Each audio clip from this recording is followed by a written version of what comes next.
Ah, hello. Hello. Hi, Hi, how you doing? all right, all right. Very well. How are you? This is amazing. Working very well. I know. Yeah, the UHI actually working, eh? Yeah, so where are you, Colin? I'm sitting in my little office in Perth Concert Hall. All right, great stuff. Great. Yep. So let me just make this a bit bigger on my screen. There we go. So you can see me fine, I take it? Yeah, I can see you very well. Yes. Yeah, That's You're good. positively looming. I'm glad to see you've got a cup of coffee. Yeah, no, I got the priorities right. My bun. Right. I did suggest that. Oh, if you prefer a pink one, anyone? He's done no fancies, Joel. You can have a bit if you want, you know. Yeah. There's the one for me there, isn't there? Maybe I should leave it till Thursday and I'll buy you a posh one in Edinburgh. Ah, yes. Yeah, indeed. That's right. It's warm here. It is warm, yeah. William and I are taking over regional Screen Scotland. We're just taking it anyway. Good stuff. Just taking over Scotland. So this is. Yeah, I'm taking over Scotland, yeah. SMP have got nothing on us. Someone else already done it. God, very good. Well, hey, that's great to see everybody. Brilliant, thanks for coming along. I'll tell you what this is about. There's a conference taking place at the end of June, a RATE conference, which is an organisation of island universities. And every year they hold a conference in a different island group, and they have a different theme. And this year's theme is the sort of role of heritage and arts in island development. And it's being held in Orkney. So because it's being held in Orkney and Centre for Nordic Studies is associated with it, in fact we got landed with the organisation of this particular conference by UHI headquarters, we've all got roles to play in it. So we have to give a lecture. So I'm giving a lecture on the Amenity Trust and how it's grown into what it is today and blossomed from its small roots. But there's also an afternoon summer school. Well, there's a summer school after the conference which is associated with it, which is bringing students from these different universities to experience an island group and also to learn about different aspects of island studies and about what life is like in other island groups. And I'm going to do this afternoon class on arts and art development in islands with a special reference to what it's actually like to try and develop the arts in islands by hopefully getting you to reveal all you want to reveal, nothing more, all you want to reveal about the experience that you've had in Shetland doing that.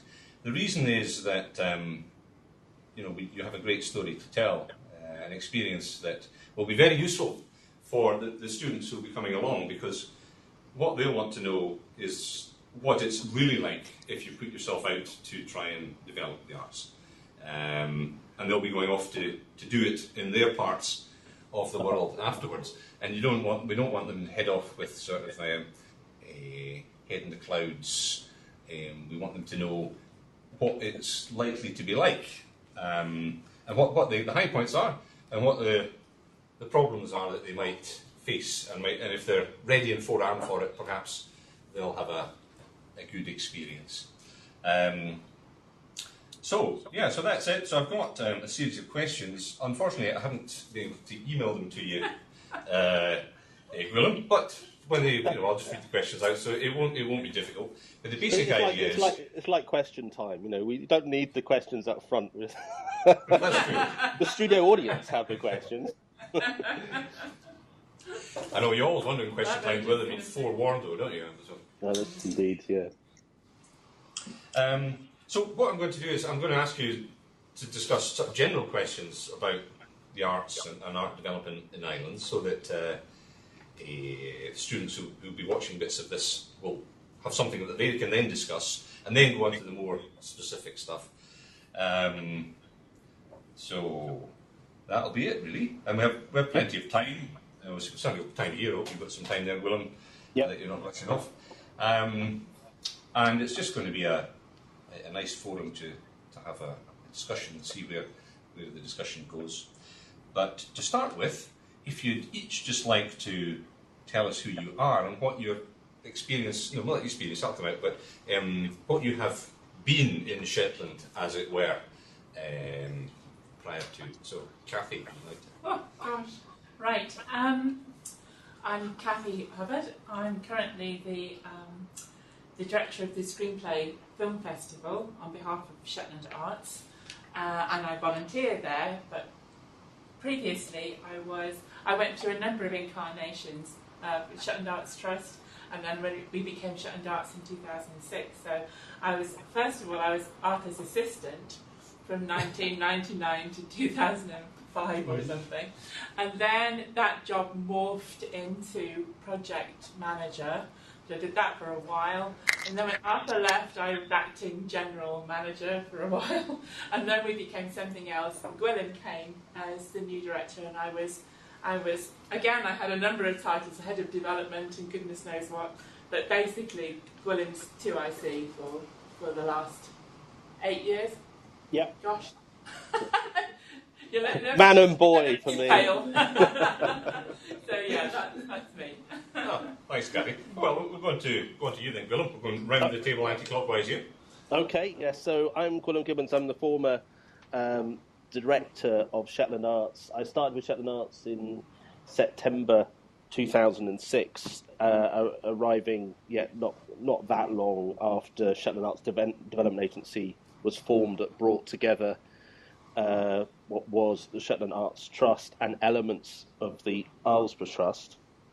I left that role in late 2014, and I guess the kind of key aspects of that was getting the new organisation up and running, but also picking up with the team the Maril project, the major capital project, which had been a long ambition. It had been through the initial stages of lottery funding, stage 1 funding from the Scottish Arts Council at that time, which over the preceding 8 years we saw pulled the rest of the money together, built the building and opened it.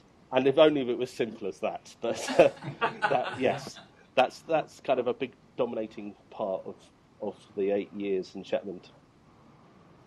Thanks, Gwilym. Yep. Arthur. Okay, my name is Arthur Watt. At the moment, I'm in my discernment process for ministry training. And if somebody had said to me 20 or 30 years ago that this is what you'd be doing, looking at going into ministry, I think they would have, I would have said they were absolutely joking. But having said that, before I came up to Shetland, then I was company manager for a theatre company in London, and then I became aware that a job in Shetland was coming up. I applied for the job, and I was successful in getting the job.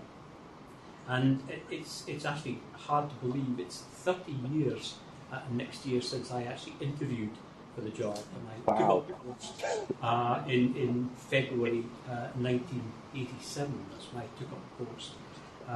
And I was in post with Shetland Arts Trust through various different stages for 19 years before I eventually took early retirement in 2006. Thanks very much. So, there you have it, folks. These are our specialists. So, this is for the benefit of those who are watching the video. Right, well, I'd like to start then with a naive question, just to get the thought processes going. Well, it's actually 2 questions. I'm sure that's not very well set up, but anyway, we'll set it as 2 questions. What are the arts with a capital A? What are they for? I'll start with that question. Let's not make it too easy to start with, shall we? For me, the arts are the stories that we tell about our experience. They're the way that we communicate things that are not very easy to communicate in everyday parlance. They are the things that that enhance our lives. and they are about changing our lives. So, rather than list them all, those are they're the stories we tell that enhance our lives. I believe that the arts are absolutely vital in terms of any community, and a healthy arts scene is in my view, is incredibly important for any community, because it's basically part of the cultural scene of any community. And I think any civilised community that wants to sort of convey what that community is about, and I think the creativity that comes through the arts is of fundamental importance. I agree with everything that's just been said. I think that when we talk about what the art's for, I struggle a little bit with that. I would kind of, I think, and I was asked to describe this actually last week to someone, that the part of the role of the arts and arts organisations is about creating and supporting the creation of memories. And I'm a great fan of this kind of concept of collective memory and how powerful that is in a community, and how that roots a sense of culture, and that can go back centuries.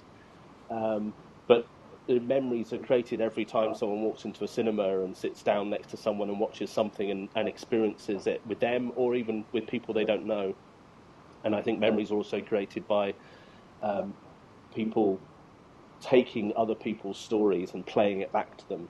And it helps people identify who they are and where they fit in the world.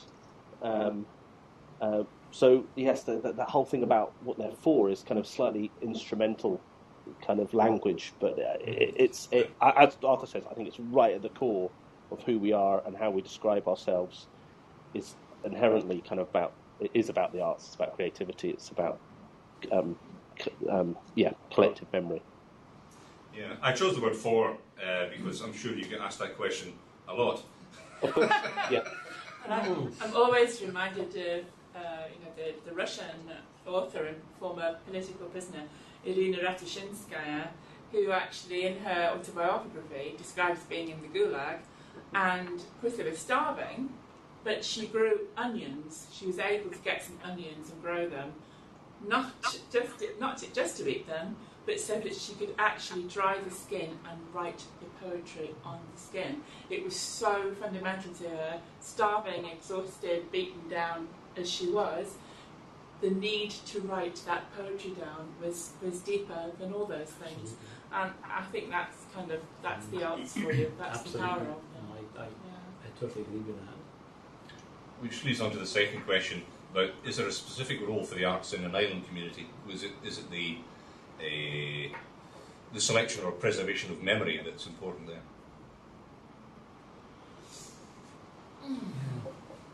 Or is it, as you might have to defend yourself at times, the creation of economic development and bums on seats? I think there's a balance.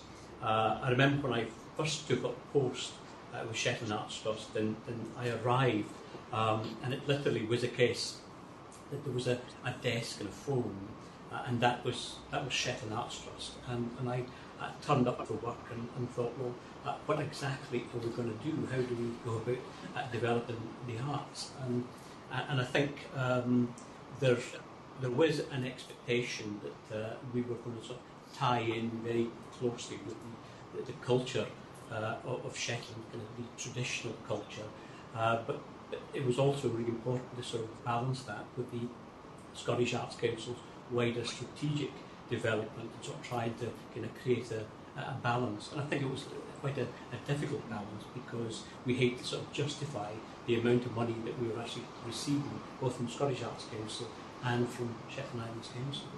Yeah, I would pick up on that certainly, Arthur, and almost linking in with your next question, which is why should the arts be developed? For me, one of the big tensions, as you both know, Guillem and Arthur, was how you celebrated island culture, but without allowing it to just become another aspect of heritage. So there were some people who thought we should only be funded to do things by Shetlanders, about Shetland, for Shetland, and whereas I thought that was obviously important, the tension was needing also to be less insular and to look outside and to share ideas and to pick up ideas and to give ideas to other places. So the developmental aspect was, as Arthur says, the thing we often got caned for, but it was the lifeblood as much as, otherwise you were in danger of it simply becoming another facet of heritage. Yeah. Which is great, heritage is great, but that was my worry.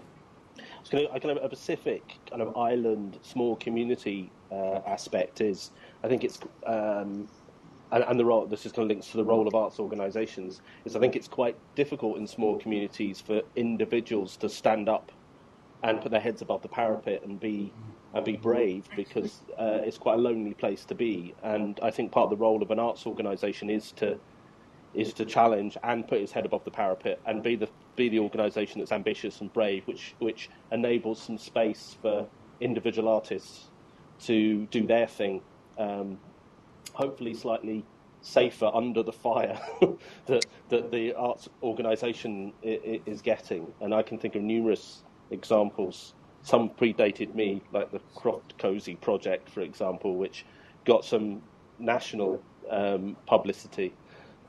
Where the individual artists involved felt quite damaged by that, I think, and did come out the other side of it. But there's something about safety in a small community and how you can push boundaries, and individuals aren't too bruised by it. Absolutely. I remember one project that we were involved in, a very high-profile project, the Weasel Mill, and we managed to secure funding from the ERDF for that project, and it was about 10 miles outside Lerwick, and there was a lot of people that felt, why are you developing an old building like that absolutely nobody is ever going to go to, and it's going to be used as an arts centre. It was actually seen as a white elephant, and it was really seen as a piece of nonsense actually doing this.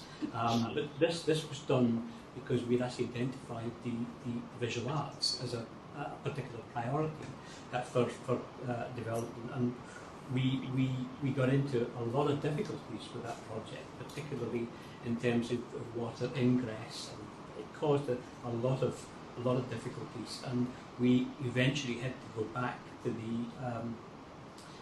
the council and the charitable trust to get an additional £120,000, and putting that into context of our overall budget at that time, it was a huge amount of money, but we were able to get that funding in order to get the project completed.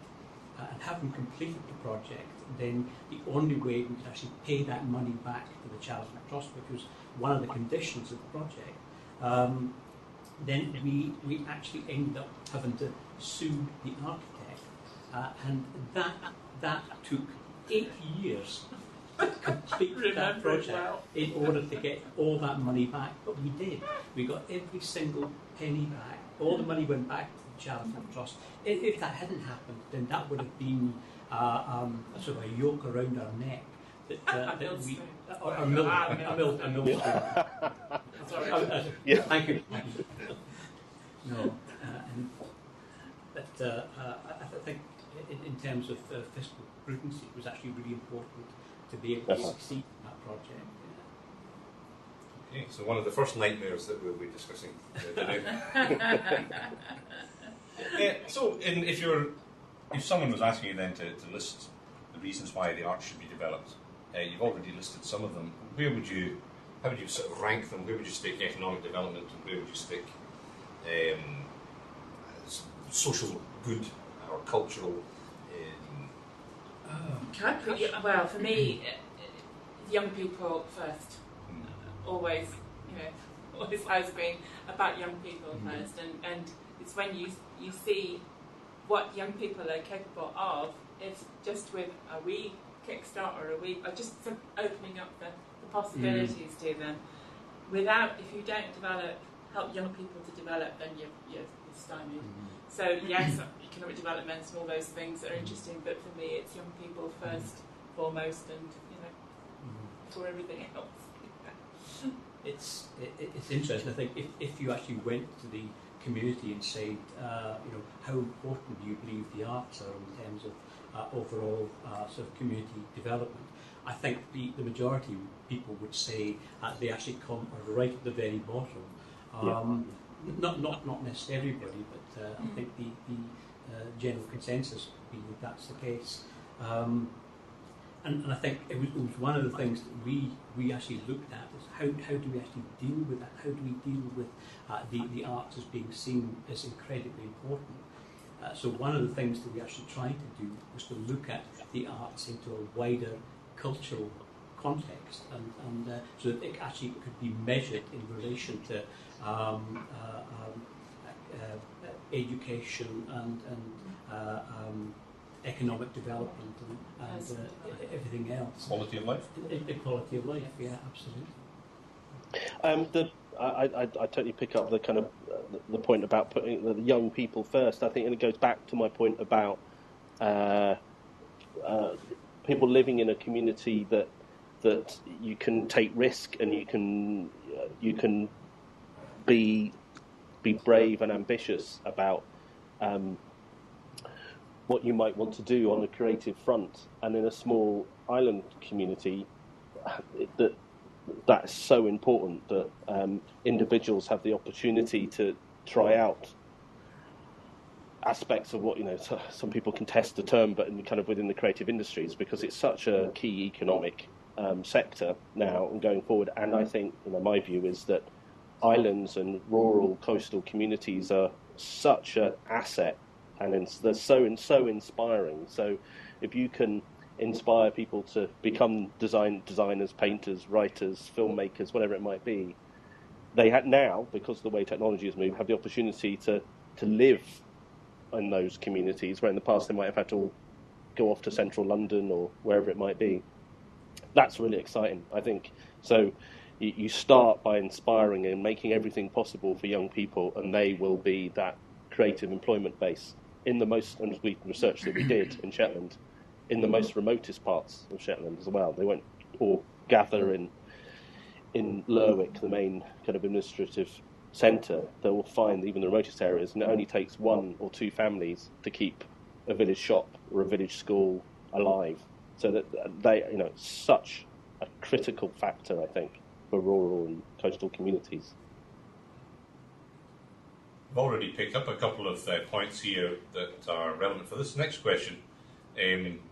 Are there particular challenges faced in developing the arts in an island community as opposed to somewhere else? Yeah. Yeah, number one, you can't get your shop without somebody stopping you and berating you by the yoghurt counter or something. Yes, so I'll share that story. I kind of... So having been involved in and it's not dissimilar to probably some of Arthur's experience, when you're involved in a large capital project in a small community, all the eyes are on you. So Mariel, which ran into all kinds of difficulties through the construction phase, and I recall vividly having come off live, a live interview on radio, BBC Radio Shetland, give yet another update of another delay to the Shetland community, and going to the co-op to buy some shopping, and I'm in the pasta aisle, and someone came up to me and said, "You must be ashamed of yourself." And I was totally taken aback and shocked, and my response was, "I'm just trying to buy pasta." But there is that thing where you are individually identifiable and seen to a certain extent to be public property, to be berated for ambition, and I guess actually really for just trying to do your job, and so that's all comes with it. I mean, it's part of the package, and I guess at least I was on a salary. I kind of justified my head, and it goes back to making it possible for others to be brave if you put your head above the parapet. But there were times when it was deeply uncomfortable, and there was nowhere to hide. That's what I would pick up on, because although some of the things we're saying could be true of any small rural area, there's something about being on an island. There is nowhere to run. There isn't it? You're in a goldfish. You can't nip over the county border and just whistle Dixie and disappear. You can't do that. And the other side of that is that if you come from somewhere else, you may also be a sort of a magnet for the fire, or a lightning rod for the fire. That people say, it's only Soothmouthers, which for the benefit of you all watching is somebody who arrives from the Soothmouth of the Bressa Sound, arrives from somewhere else, right? It's only Soothmouthers want these fancy arty things. We don't. We Islanders don't want them. But they do really, But I would hate to say that it's only Soothmouthers that get it, because Arthur was the first arts officer for Shetland, and he is a Shetlander, and he got a panning as well. It's actually interesting whether you come from Shetland or you come from outside Shetland. If you're actually developing the arts and you come from Shetland, there is that element of somebody will actually come up to you and say, "Oh boy, I can't be fader, boy." You can. And that is a real kind of island put down. Yeah, boy, I can't be fader. How bad Mr. Adad have been? I don't know. Absolutely. Yeah. But yeah, it's. I just wonder if people who are, say, developing in the arts in inner city areas or places like the Ratloch in Stirling might have had similar experiences, because they tend to come from outside and they're seen as culturally different, and they're trying to create something that the locals have been persuaded they don't really want, although they may want it actually, but they're sort of grown up to think they shouldn't. Yeah, I guess there are similarities. But the flip side of that, what's really good about developing the arts in an island community, particularly a remote island community, is the kudos it gives you when you're trying to attract artists, musicians, writers of national and international quality to come and appear at your event. You can say, do come to, sorry anybody out there, Bedford, and be part of our film festival, or Braintree or something, and they'll go, yeah, sure. But you say come to Shetland, and these are like, oh, and they'll come out of curiosity. So the good side to it is in actually attracting real quality artists in, just because they're curious and that they have a spirit of adventure about coming. So it's not all scary. No. I think in terms of developing the arts in island community like Shetland, then the kind of work you do, I believe it really should be of the very highest possible quality. That basically could stand scrutiny in terms of any context. One of the first projects that we ever did in Shetland was we established a pilot project for a Shetland Youth Theatre, and in order to make that work, then it was actually really important to get the right person to lead that project. John Haswell was somebody that I had heard of. I never actually met John, and we arranged to meet in Edinburgh, and I'd been in post for about I think 3 months at that time. I'd done a fair amount of community consultation, and I met with John in Edinburgh, who'd been working with Borders Youth Theatre and Scottish Youth Theatre, and I asked him if he'd be interested in coming to Shetland to lead a pilot project for a Shetland Youth Theatre, and he was actually really excited by that. And John came and did it. It was really the first kind of high-profile project that we did, and really it was an incredible success. It toured every single school in Shetland, and really incredibly successul, and really down to the quality of the person that was leading that project. So the people that you get, whether it's artists coming in or artists in residence or the people who are involved in the project, the quality of those people are really incredibly important. And nearly 30 years later, John is still supporting the youth can't get theatre. rid of him. Incredibly. He's still there. Yeah, he's still here. You helped with the population there as well, Arthur, because obviously you moved and so inspired by that first project. Yeah, it's brilliant. I'll just jump over a couple of questions because we've come halfway through already, believe it or not. So the development of Shetland Arts and what Shetland Arts were like, I'll just pass over that just now. But I would say a question: what would Shetland today be like without an arts development organisation? Would it be a place anyone would want to come to? People would be fleeing in droves? I don't think it would have a cinema. Just to throw. I think that's for sure. Yeah, or a contemporary art gallery in a converted watermill. There is that interesting question about what the kind of creative baseline sounds derogative, but people have said to me, we've survived without arts officers and arts organisations for hundreds of years, and there is a very rich tradition of culture and spoken word in croft houses and being shared in community halls, and all that continues.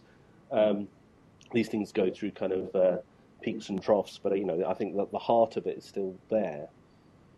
But I think what Shetland Arts and Shetland Arts Trust brings is something else, and it's kind of Arthur is saying, it's about bringing in the very best quality of performers. It's not saying that there aren't high quality performers in Shetland already, but high quality artists. It's about having something to reflect against and understand what your place is in the world, and it's that whole thing about kind of collecting memory again and kind of. And I think that's part of the role of an arts organisation is sometimes upsetting things a little bit and challenging and being slightly disruptive, because that's how people can really kind of galvanise and say, no, this is who we are, because we're not fat. So it's all those things; they're all part of it. And I quite like that. I think that's a really positive thing. That what makes it quite exciting. I quite like the fact lots of people struggled with the architecture of Muriel, the new music and cinema venue. And they need to. People need to have a response. Otherwise, it's pretty mundane and boring. Some people love it. Some people hate it. That's fine. Yeah. Splendid. This is one for Kathy, really, because of what she's been studying. Do the arts have a role? Do the arts have a role in paradiplomacy? Do you think? Okay. Do the arts have it? Yes. That's the right answer. Okay, next question. No, yes. It's bad news if you said no.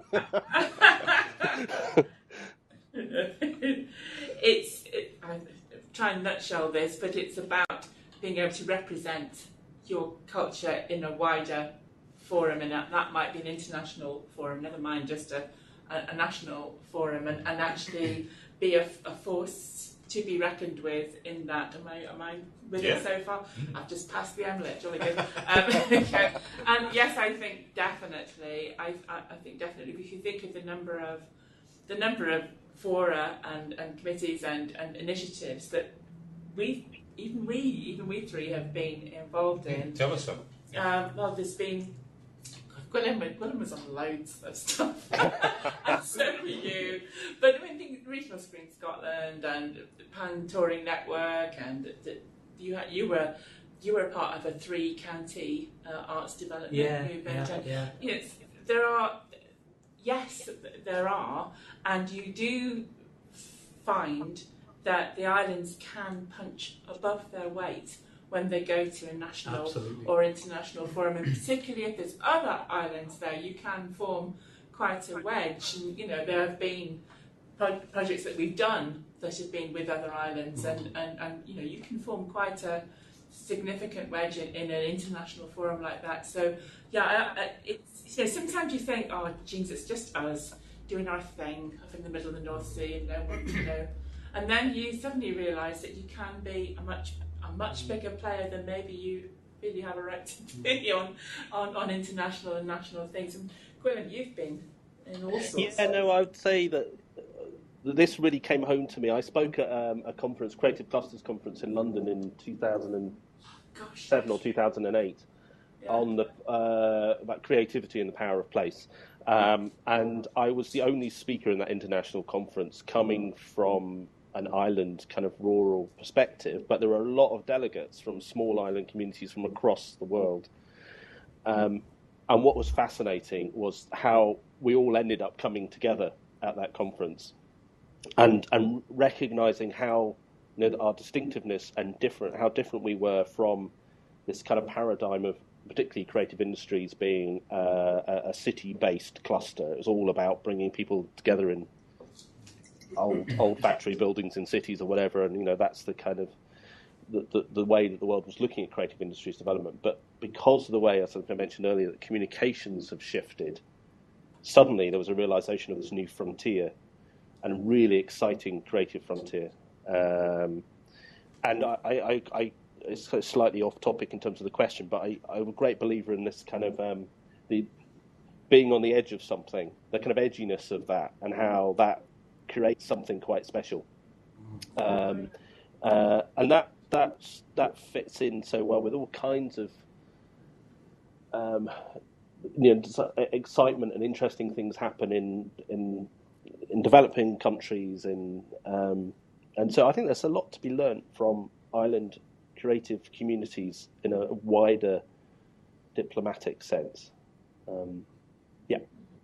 Should I apply for the MLit?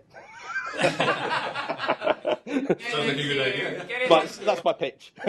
I totally agree with that. Basically, the Shetland Arts Trust and the reputation of Shetland Arts Trust was such that we were actually invited to present a paper at an international conference of culture through the Nordic Council. And that was done in 2001. One of the things we were actually looking for was the possibility of Shetland Arts Trust becoming part of the Nordic Council. And we actually really felt that there was a lot of mileage in that, and in being a member of the Nordic Council in terms of arts and culture. In terms of presenting that paper, we were invited to provide a foreign perspective on that conference. Mike Russell, the MSP, was another person, and also the chairman of the Irish Arts Council, and it was a great honour to be asked to present that paper. And we sort of gave a history of what Shetland Arts Trust was about, what we were seeking to achieve. And at the end of that conference, then we really felt that we were pushing at an open door, and that they were actually very, very interested in Shetland playing that part. And I think that the balance of the Nordic aspect with the Scottish aspect, and the balance of that, I think, was really something very, very interesting. Yeah, I think we've all been kind of aware, the three of us have been aware of Shetland being the stepping stone between mainland Scotland, mainland UK, mainland Scotland and Scandinavia, and it does feel like that it's quite an interesting place to occupy, and that there's always more that we can do to funnel things backwards and forwards through ourselves. Absolutely. Absolutely. And never, well, it shouldn't cease to amaze me, but the kind of Shetland diaspora.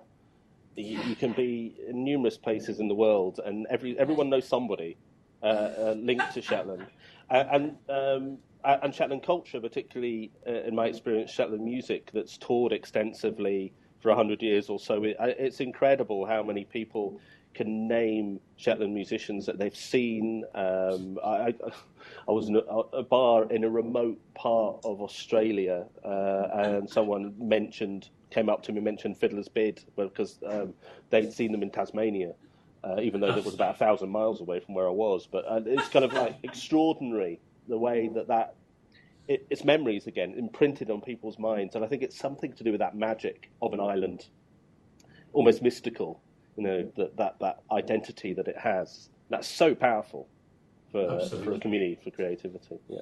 Indeed. Great stuff. Now then, okay. Before we get on to personal experiences of the Mariel campaign. Oh my God! That is... Leave now. You can go now, Gordon. I would like to get your view on what's in store for the arts in Shetland, do you think? And in your thoughts, where does the Chair of Creative Arts, do you think, where does that fit in? Oh, okay. So the Chair of Creative Industries, the kind of strategic post from UHI that is based in Shetland. I'll maybe just comment on that. I mean, I think that's hugely exciting. And as someone who's kind of was involved trying to help push that forward over the last 5 or 6 years, these things seem to take forever. But and I know that there was a little bit of how to put this nicely, a little bit of competition among the UHI network about where that individual and that leadership should sit, and I'm delighted that it's in Shetland. When you look at other centres of research, whether that's around renewables or around fishing in terms of the Fisheries College, I think that to have a centre of research around creative industries based in Shetland that has an international perspective on rural and coastal creative industry development is fantastic. I mean, it's just that it puts Shetland into a real international context, and there's just so little research in that area. It's been so urban based for so long. And as I say, I think that's where the frontier is. I think that's where the really exciting place. And politically, when you think about where Scotland is now and what's happened in recent days, that's really interesting as well in terms of how Scotland might separate itself in, not necessarily in terms of a nation, but in its funding and investment in the arts. And things are going to shift, and I think people may well, and I've already have friends and colleagues south of the border in England thinking about packing their bags and going north. So, and I think some of them will, some of them are in very rural parts of England and Wales. I think they may well head to the rural parts of Scotland. So, I think it's really interesting times looking ahead.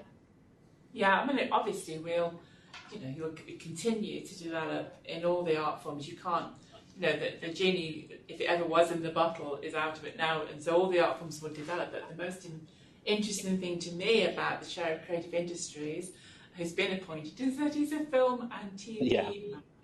And that's the drum that I've banged on for the last however many years about how much more we could do to develop filmmaking and film exhibition and and TV, and suddenly it is just starting to take off with the Shetland TV series and the various films and things that are being made here. But to have a Chair of Creative Industries who is a film and television man is a big statement, and I think it bodes really well for the the future development of those art forms and those media.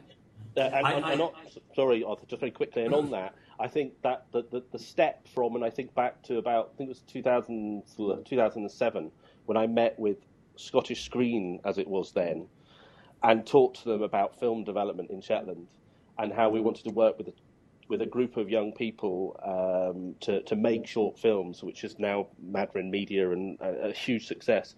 And the central perspective was, don't raise their hopes. Not everyone can be the next Steven Spielberg, and that was actually said to me. And I was, who am I to say that?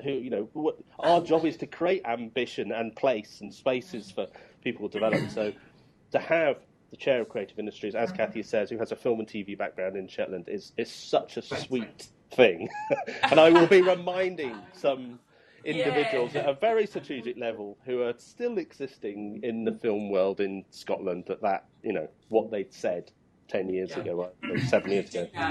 Last time Absolutely. I mean, I think it's incredibly exciting. I think the most important thing for me is ensuring that the really high quality development continues, and we can do everything possible to kind of raise the profile of the arts in Shetland into an national international context. We create interest, we attract funding, we attract artists, and when that happens, then very, very exciting things happen. I think the rest of the community become aware of a really, really good feel-good factor, and the fact that people from other areas are showing such great interest in what's happening here in Shetland. And I think in a cultural and an economic sense, I think that really, really bodes well for the future. So I feel very excited about it. And we have the facilities to meet this Absolutely possibility, which brings us to Mariel. So in this sort of section, I'd like to explore the reality of arts development. We've seen why arts are important and how they've been developed in Shetland and the great successes that have been achieved. But what's it really like on the coalface, getting brickbats or whatever chucked at you? I was going to say on this one, could I maybe sort of take this one right back to the time that the sort of consultation on this actually started, might help to kind of put everything into context. There was a time when Shetland Arts Trust was delivering a classical music programme, because that was really what it was felt the priority was, and other music genres were actually being funded through grant aid. But the Board of Trustees felt that we should be more proactive in music and different kinds of music, but it was difficult to tell exactly how that was going to happen. So we appointed a woman from Edinburgh, Dr. Catherine Campbell, to come to Shetland to do a 6-month consultation looking at how that might be achieved, because it was difficult to tell exactly how we were going to develop music in Shetland. It was good to have an outside perspective, somebody that was actually very able in actually doing that. And I was responsible for actually meeting with her every month. And in terms of the consultation, she came back to me the first month and said, it seemed that there's a very strong sense that the community would like to see some kind of new music venue. And I must admit, I was really quite surprised at that, because my reaction to her was, well, we have community halls coming out our ears, we have schools that are not being used. I think there must be something that's possibly skewing the consultation. And she said, that's a very fair point, I'll take that into account. And in fact, she came back the next month and said, in fact, it's even stronger. And that went on for the whole 6 months. And she said the feedback that she was getting was actually so incredibly strong in terms of the need for a new music venue, that this was actually going to be one of her principal recommendations. The other recommendation was the appointment of a music development officer.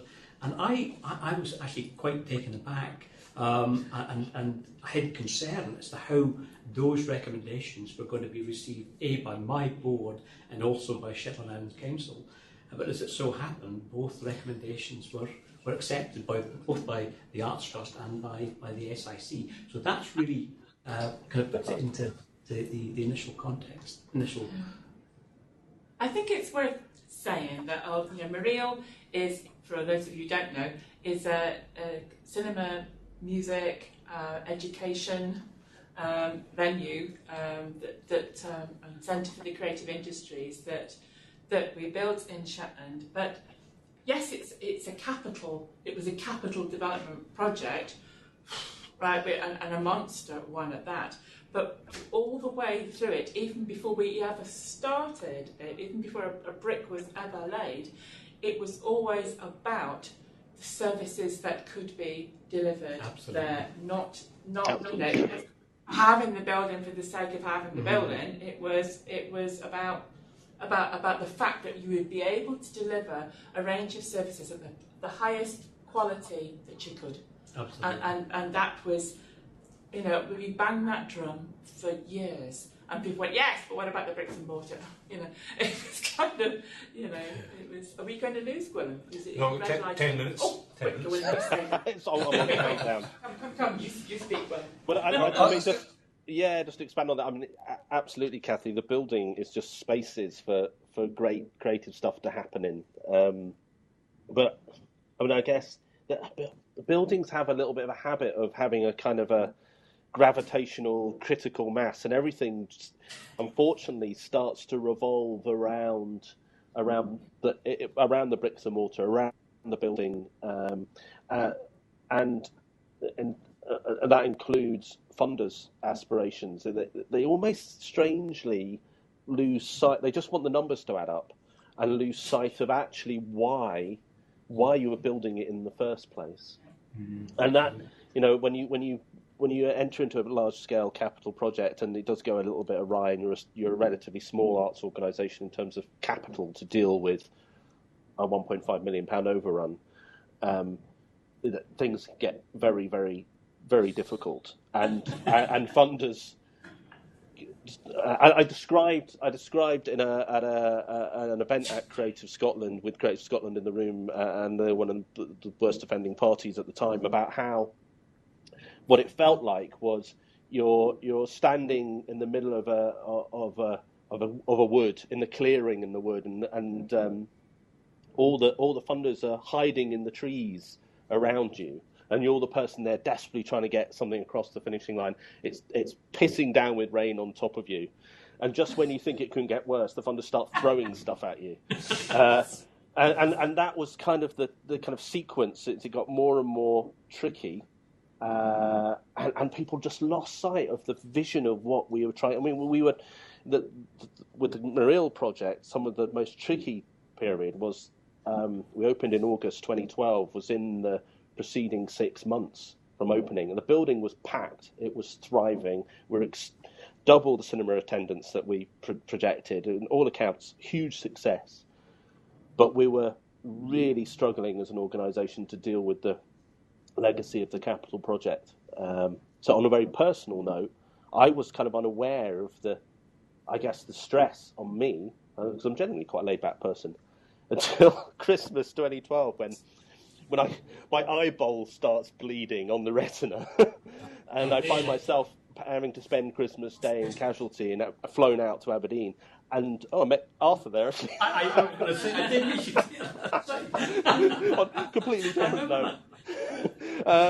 And apparently that related to my cortisol levels, which is a stress hormone being high over a prolonged period of time, leading to that happening. So numerous people I've said there's a reality to the making projects like this work and see them through to the end. And they can take their toll. I'm fine now, but it was a kind of a scary moment. But they certainly do. I mean, I identify with that totally, particularly with the Weasel Mill, and I mean, particularly the legal action that we were taking, and the amount of time that took, and there was people even on my own board that were saying, you know, would it not be wise just simply to write this off? And just say to the charitable trust that it's not going to be possible to get this money back. And basically my chairman at that time was John Scott, and he really stood by the organisation and said, no, let's really go for this, because I think it's important to fulfil this condition of actually paying all the money back purely for the Arts Trust's credibility as an arts organisation.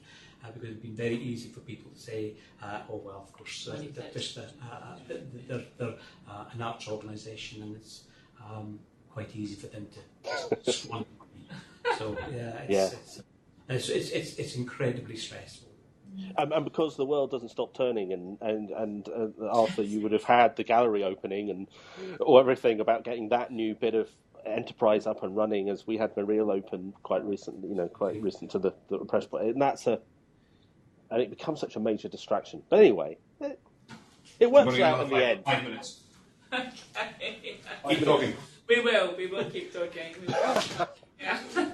No,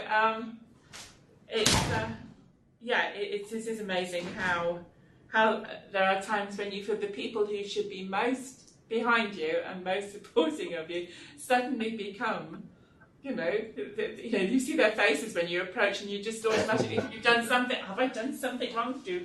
What?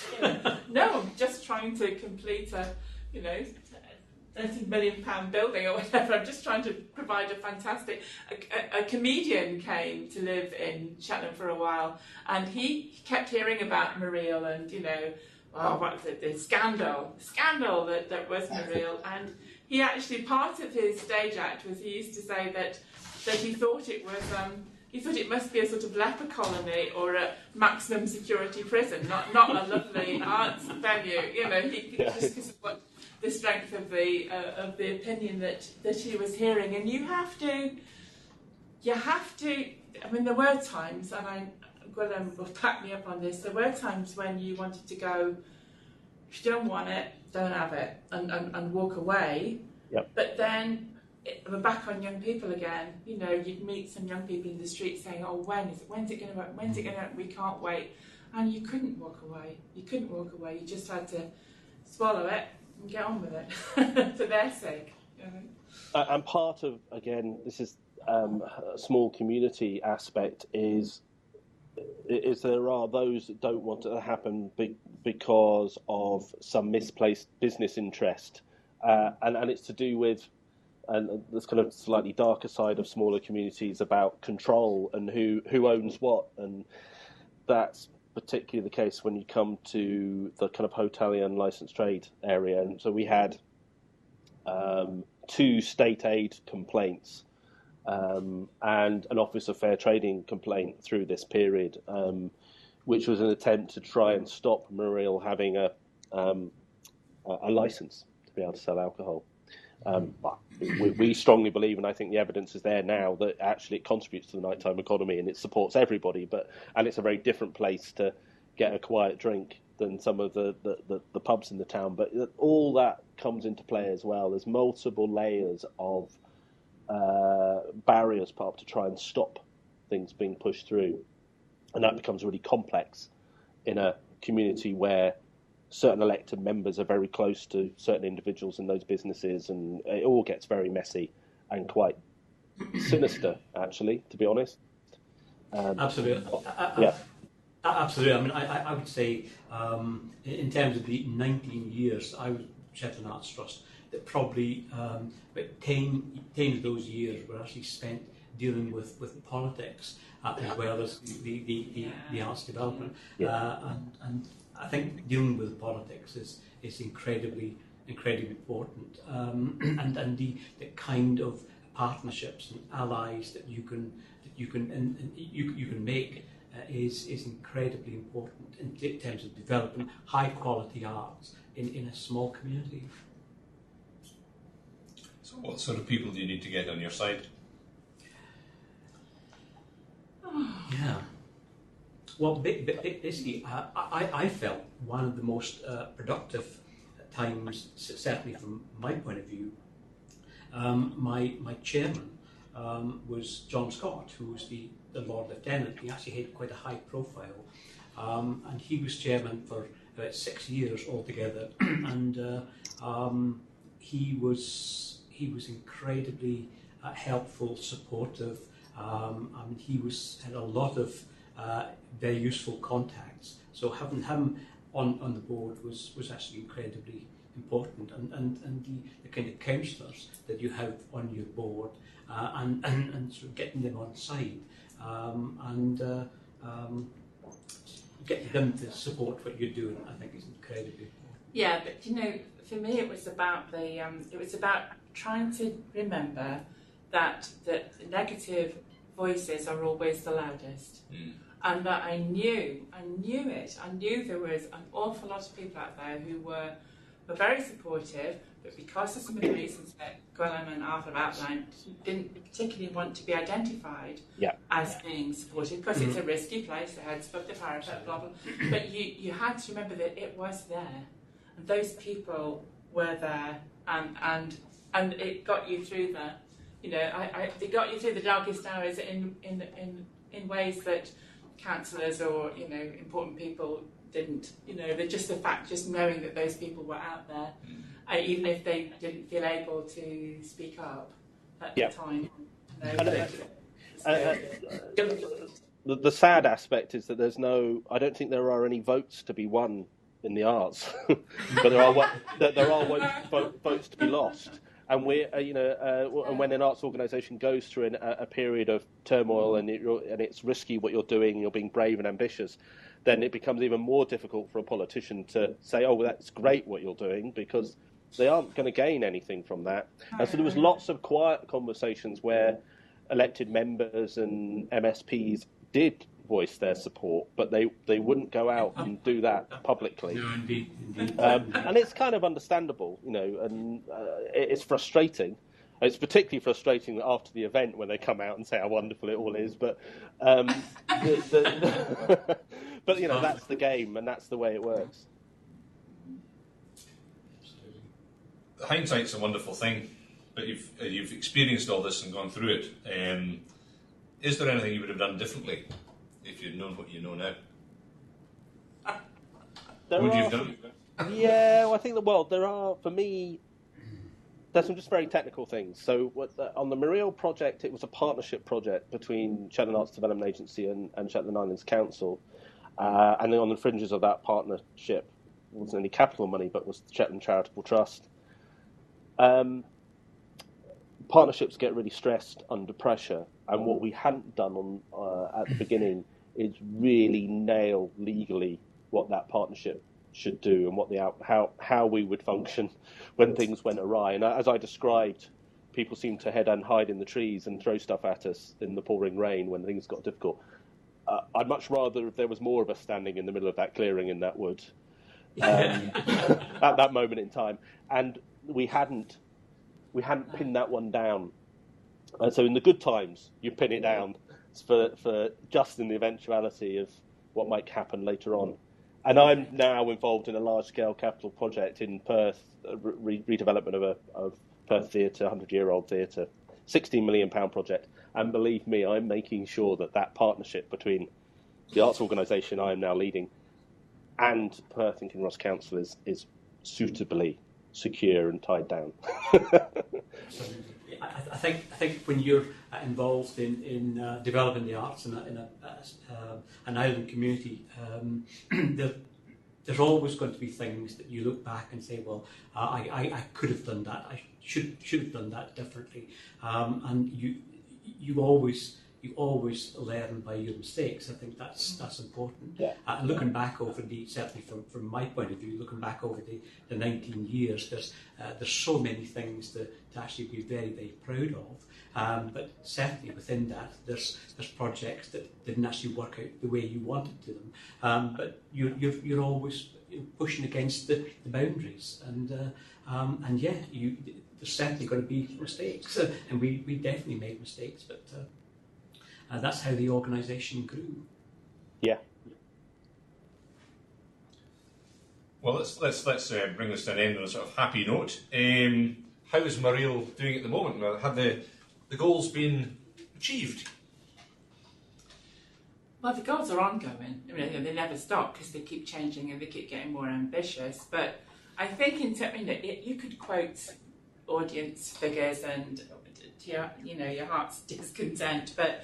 For me, one small vignette captures it really. It was sitting in the Mariel Cafe Bar at a table next to a group of older ladies, retired ladies, who were having their tea and buns, and they'd just been into the pictures. And I heard one of them say, well, I swore I'd never set foot in this place, and now you have to fight to keep me out of it. At that point, I thought... Absolutely. That's what I'm after. That's what we're after. That people who may have been totally against it now actually see that it's for them, and it was for them. It always was for them. Yeah. And that was a wonderful moment. Very exciting. I would add that I think Shetland should be rightly proud of Mariel in that the wider arts community in Scotland and beyond are talking about it and about how fantastic a venue it is, how great the audiences are, musicians love it who tour into the venue. And so it's got, I think it absolutely, it's there doing what we hoped it would do. I think it's got, it has the opportunity to do much, much more. And I think that we're just the beginning of the journey, although the educational courses are great that are being delivered, but they have the opportunity to expand. So the fact that, there is an NC, an HNC, and a BA in music being delivered from that venue from the standing start is, in partnership with UHI, is fantastic, and that's how Mareel now plugs in to the wider world through video conferencing and various things. Broadcast, I think, is the sky's the limit. I mean, that's really exciting. What can happen now, moving forward? Absolutely. Well, thank you very much. I think we'll bring it to an end there, unless there's anything you would like to add, just as a postscript. But no. Thank you very much. No, yeah. Well, thanks very much. It's been great, and hopefully see you in Mareel for a coffee, Gwilym, sometime. Yeah, I'll be up in a couple of weeks. I was there last week. Was it last week or something like that? I was up for the festival. Yeah. It was kind of. So yes, we'll catch up. I'll see you next week. Yeah. Yeah. See you and later. when are you flying straight out again, Kathy? After No, I am staying over that night. So if you want me to buy you dinner, I could do, or vice versa. If you want to buy me dinner, then or might you just go cup of tea? I can. I'll check the kind of train times back to Perth, but absolutely, that'll be great to catch up afterwards. We'll eat something. Yes. And good to see you, Bill. You take care. Yeah, you take care as well, Arthur. Yeah, great. Okay. Okay. Bye. Thanks again. Yeah. See you. Bye. Bye.